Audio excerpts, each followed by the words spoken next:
Hey everyone, this is Mistress Mara, and I just got back from an awesome lunch date with Goddess Asia. I met her at Justine Cross's meet and greet at Dungeon East earlier this year. And today I want to talk about doming and co-domination.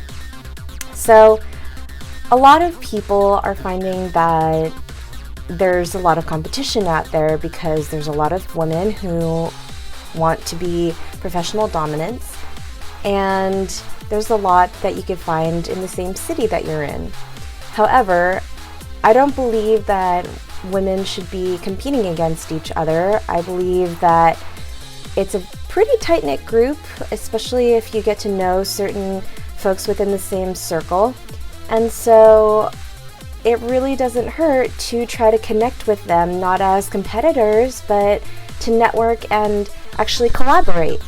I am going to be launching my own clip store soon, and I was a little hesitant about it because I know that there are a lot of women who have already done clips within the same fetishes that, I'm going to be delving into, but it doesn't really matter. After having a conversation with Goddess Asia today, I realized that there's always going to be those fetishes, and there's going to be those fetishes with specific people.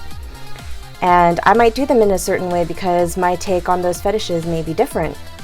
We talked about collaborating and doing videos because she wants to start doing them as well. And imagine having both of us dominate at the same time. There's a lot of people who wish they were topped by two women at the same time, and there's a niche for it. Another thing we talked about was not comparing yourself to other people who have already done what you're aspiring to do. Everybody has their own timeline and their own way in life. I got into domination years ago.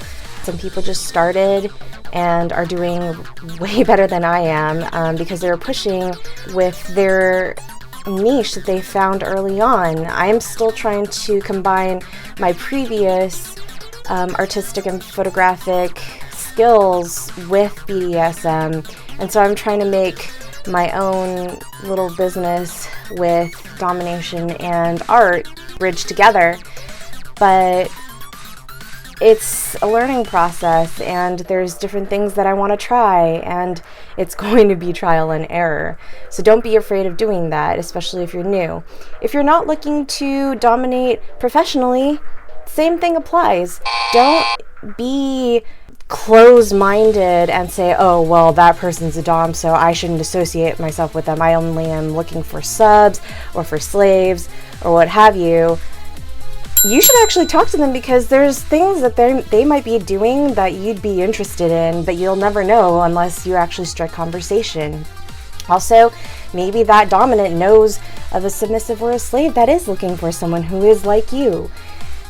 Don't close off any potential people who are in the same fetish scene as you or in the same kink world as you. It's kind of like networking for real work, for a normal vanilla 9 to 5, where you don't want to piss off anybody who works within the same field as you, because what if you need them at a different time in your life and later on they're going to be like, oh yeah, I remember that person, they were really rude to me and thought that they were all that because they were the boss during that time of their lives, but now they're totally failing, and I don't know if I want to help them because they were so rude to me or they disregarded me at the time. So never burn your bridges. Just don't do it. It's not going to help you. It's not going to help anybody. And what's wrong with having more friends? The more friends, the merrier, right? Everybody's happy with the progress of your friendship. And who knows, maybe you might even become business partners one day and own a dungeon together or own a kink service together. Anyway, that's all I have for today. I hope you enjoyed what I had to say. Follow, like, subscribe on my links below, and I'll catch you next time. Be safe and have fun.